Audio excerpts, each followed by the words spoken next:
Hello everybody, welcome back to my channel. My name is JD and today is our first medieval building tutorial. That's right, but we're not building anything. I've already laid this out, mostly in a stream, but I want to go over what a town layout is like first, because that is very important. We need to know what a town's going to look like, and you can do that with a lot of colored wool.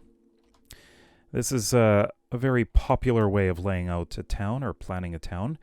You'll notice a lot of lines all around. Pink for the walls, orange for roads, yellow for roads, cyan for a building, and there's purple way down there for docks.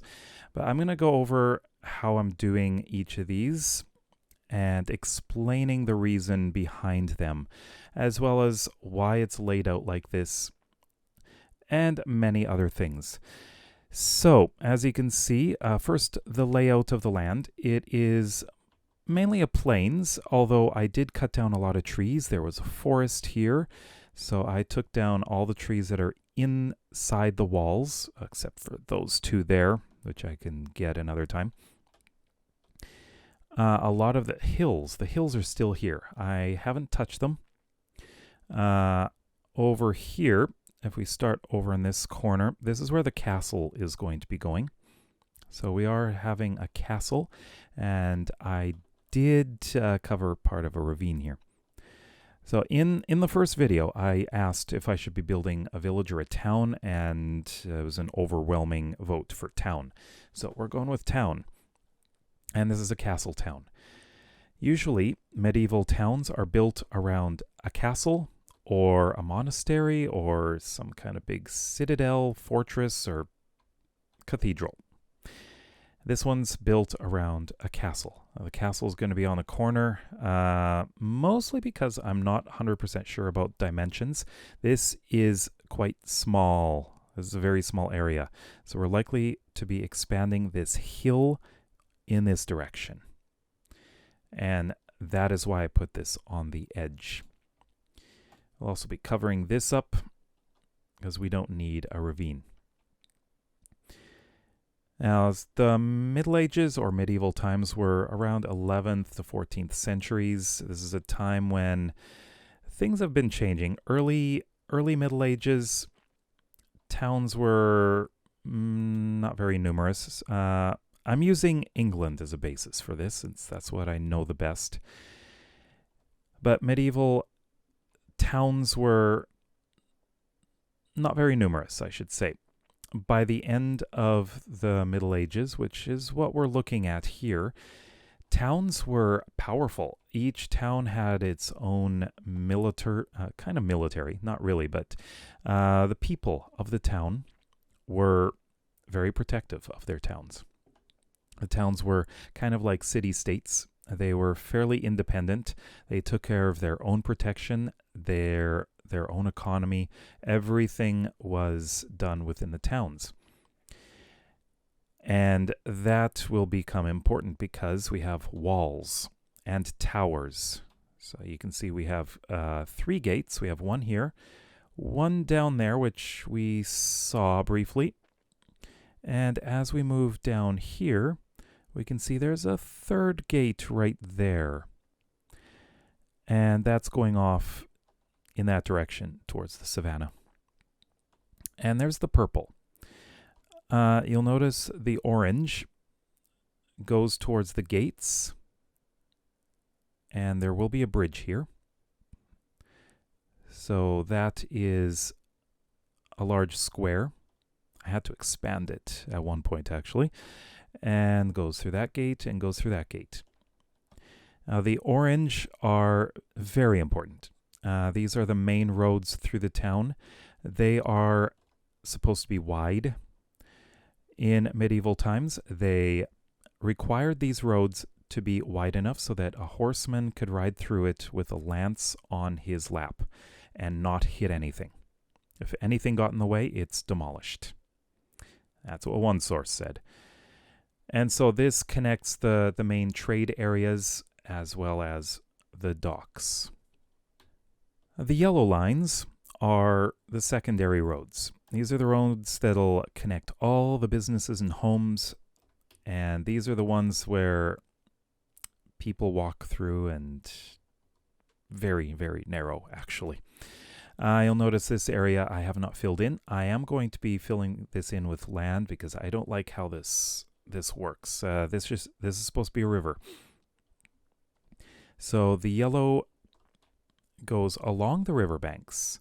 So what I'm going to have with the rivers is probably a 2-block high wall, 2 to 3 block high, so that anyone coming through the rivers, if they have any intentions meant to harm the town, they'll have a hard time getting up and attacking.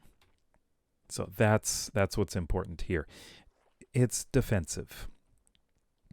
Now these are very narrow, and one thing that's important to mention about medieval towns is space was very limited inside the walls. So buildings are packed together very tightly, like they share walls. And on the road fronts, the bottom floor, let's say it's here. So we've got like some market stuff here, got little shops. But here is the front of the building. So you go up 1 story and it comes out by 1. Go up another story, comes out another 1. So they are overhanging over the streets. So when you're down in the streets and you look up, it's kind of claustrophobic. Very narrow strip of sky. But that can also create some really interesting atmosphere. Now here I've just put in one of the large buildings, and this is going to be a church or a cathedral. I put in a cathedral, but this is very small for a cathedral. If I do build a cathedral, it's going to be much bigger. But it may just end up being a reasonably large church. So I gave us a lot of space here. It may expand this way, and it may expand this way as well. So this could become fairly large. Cathedrals were built, especially if they're like the Catholic Church or even any other church. But back then it was Catholic mainly. The Catholic Church liked to spend money to show that, their churches are beautiful. They're big. They're huge. And they didn't spare any expense on them. So this is probably going to be the most ornate build in the town. The castle itself may be fairly simple. Now, depending on what you've got around you, a lot of the materials that go into the buildings are collected from the area around the town. So we could have a lot of wood, we could have a lot of stone. During medieval times, cobblestone was used a lot in the roads, in the buildings. So this is a great opportunity for you to actually use cobblestone for building and have it be fairly accurate historically. Now I have 2 big plazas here. One here, this is the main one. There will be markets and everything in here. And there's one over here, which is connected more to the docks area. So if we go over to the docks, this is also going to be raised up a bit. And this hill is likely to be lowered because I want this to be like warehouses and things like that. But we'll have a couple boats in here, maybe a ship, who knows. And this will be raised as well. We'll have walls. So again, you can't have enemies coming in and attacking. Defense is really important. And the walls will continue all the way around up to this tower. Now we have towers on all of the walls. I may add another tower somewhere along here because we have a strip without one. We need to have a view of this area. But they could be defensive. They could be just for decorative purposes. It really depends on what their use is. And these are only placeholders for what will likely be larger towers. They are not going to be this small, and the wall is not going to be this narrow. So everything you see in here, treat it as a rough guide. It's not how it's really going to be. I did make these a bit bigger, but they'll likely be even bigger than that. Now, I did leave a lot of holes and ponds here, so don't worry about those. Those will be covered. I just wanted to show you the layout with all of the landscaping not done yet. The castle should be up high, because usually they're on higher ground. This will also be filled in and possibly even extended. Now, where do we build everything? As you may notice, I haven't put any footprints of any buildings in here, but there's a reason for that, because I don't know how big each building is going to be. If I started doing that, then I'm restricting something to a much smaller size or much bigger size than I really need. So I need to figure out how big were these buildings in medieval times, and even these roads may have to be adjusted. I may even straighten some of them. As you notice, I have built quite a few curved roads, but for the most part, they will be straight, at least for a certain distance. Some of them are diagonal. This will be interesting to build on. Diagonal buildings, so there will be some diagonal tutorials, which will be very interesting. But we do have districts as well. So we've got the castle here. Over here, we're going to have the upper class area. So a bunch of nobles or just really rich people. Their homes tend to be more like fortresses. So these will be big and probably really, really rich looking. So they'll be covering large spaces in here. Down here, we've got our main plaza. We've got around here, we'll have a lot of businesses, a lot of shops, and of course the cathedral or church. It depends. If this area is too small for a cathedral, then I'll just do a church, a fairly nice one. Down here, we're going to have some middle class housing. Now, what is middle class in medieval times? I need to really search about that, what kind of classes there were. This area will be merchants' homes. Merchants are fairly rich, fairly powerful, and they will have fairly nice houses. And this will be filled in, of course. Down here, got the bridge going along here, so we'll have commercial along the main roads. This is an interesting place, probably some smaller houses around there. Coming along here, we'll have mainly commercial around here, probably some houses backing on to here. Over here is where our slums are going to be. I guess you can call them slums. Lower class, so smaller houses. They'll have easy access to the docks for work, things like that. And we'll have a lot of them working on the docks as well as the ships. Now that's not all, because outside the gates, quite often we do have buildings, a lot of smaller houses on the outside. This is a bad location to show you, but if we go over here, this is better, because this is where a lot of the agriculture is going to go. And when we have a lot of farms, I'm going to probably clear out some of these trees as well to build the farmland.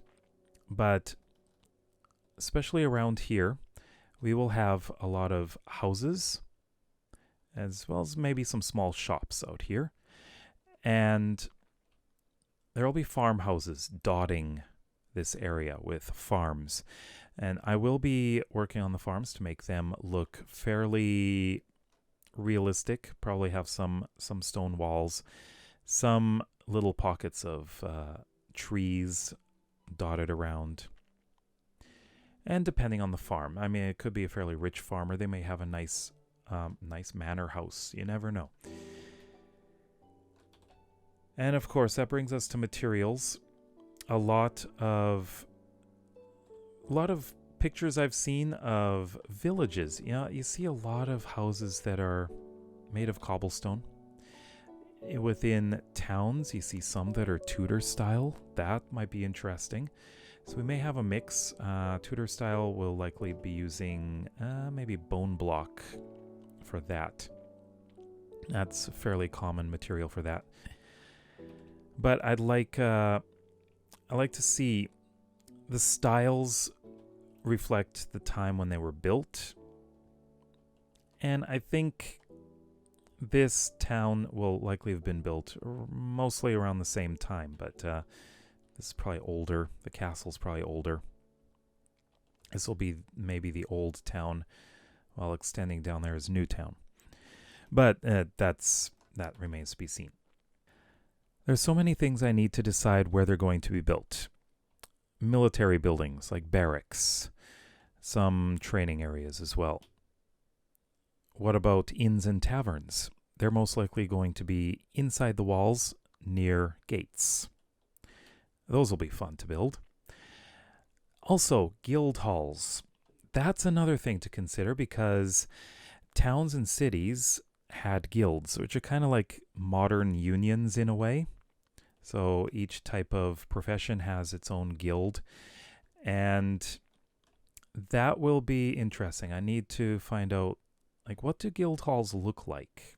Are they big? Are they more expensive looking than the shops, maybe? Also, a lot of the buildings will have a shop on the main floor while homes are above.